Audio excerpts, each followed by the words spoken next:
Bonjour à tous, et on se rencontre aujourd'hui pour l'explication du jeu Dosa, un jeu de chez Tactique comme on le voit ici.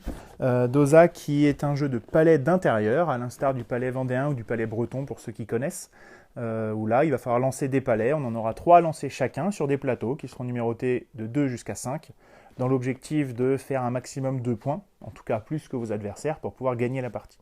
Dans ce jeu Dosa, les palais que vous allez y trouver sont comme cela, vous allez en trouver 3.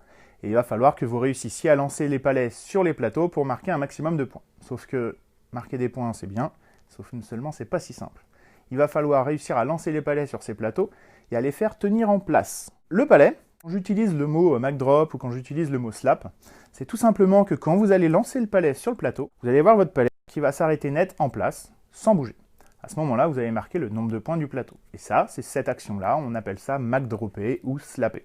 Si jamais votre palais rebondit un petit peu, ou glisse, là à ce moment-là, c'est pas Mac Dropper, et vous marquez qu'un seul point, sous réserve que le palais soit sur les plateaux. Si le palais est sorti du plateau et donc sur la table ou tombé par terre, bien entendu, vous marquez 0.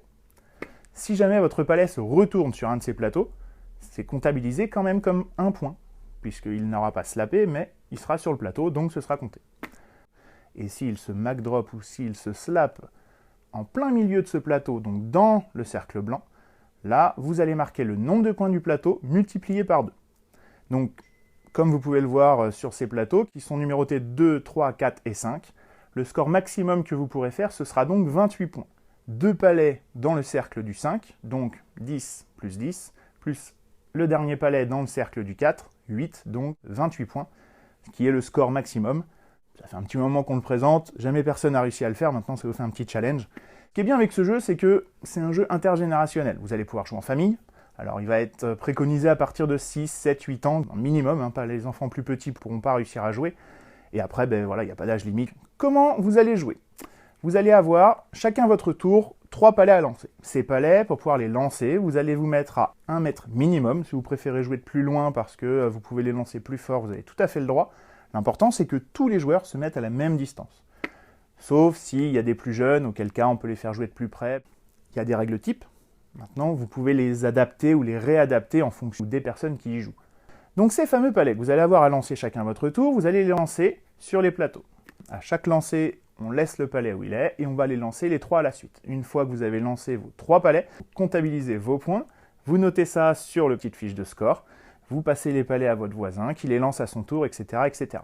La manière de jouer, le but du jeu, vous allez en avoir plusieurs possibles.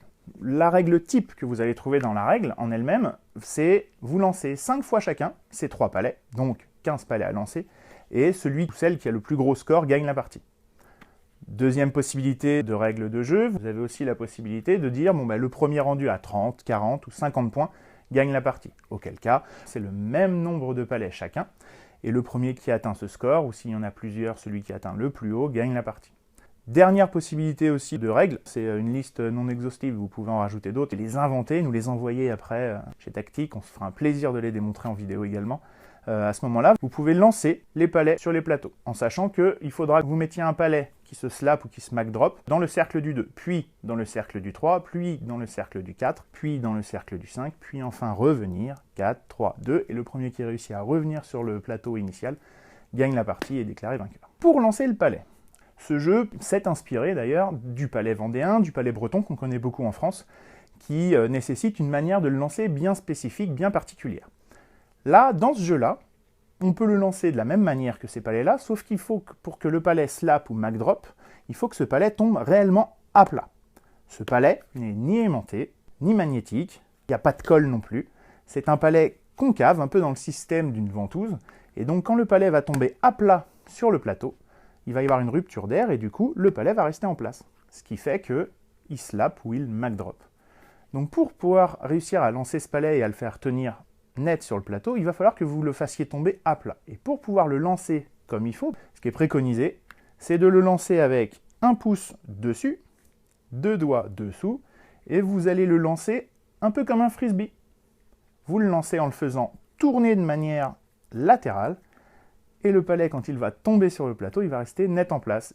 Maintenant, des petits points de règle, des petits points spécifiques. Si jamais votre palais tombe à plat entre 2 plateaux, là, vous allez marquer le nombre de points du plus petit plateau. Si je tombe donc entre le 3 et le 4, je marquerai donc 3 points. Si jamais mon palet tombe sur le plateau et est à cheval entre la table et le plateau, c'est considéré comme 0 si je touche la table. Si je ne touche pas la table, je marque le nombre de points du plateau si je suis resté net, ou un seul point si je n'ai pas mal slappé ou mal droppé. Pour pouvoir mettre en place le jeu, vous allez donc avoir ces 4 plateaux à mettre comme bon vous semble. Dans les règles, on vous propose des dispositions de base, soit les uns à la suite des autres, 2, 3, 4, 5 en file indienne, soit autrement en carré, c'est ce qui est un petit peu plus recommandé et un petit peu plus simple pour les enfants, ou bien vous les mettez comme bon vous semble. Ce sont des prédispositions qui vous sont proposées. Il n'y a rien qui vous bloque dans ce cadre-là. Si vous voulez laisser cours à votre imagination, les installer à différents endroits, pas forcément sur une même table, l'important c'est juste que le plateau soit à plat et que chaque personne joue du même endroit pour essayer de marquer un maximum de points. Allez-y, n'hésitez pas à faire travailler votre imagination, puis nous envoyer ça et partager ça sur les réseaux sociaux, sur notre page Facebook ou même sur notre chaîne YouTube, pour pouvoir justement partager et communiquer vos expériences de jeu. Si vous avez des lancers collector rigolos assez originaux, faut pas hésiter à partager tout ça. Écoutez, merci à vous, et puis on se retrouve sur tous les festivals de France pour pouvoir jouer à ce jeu tous ensemble, essayer de réussir à faire ce fameux challenge de 28 points.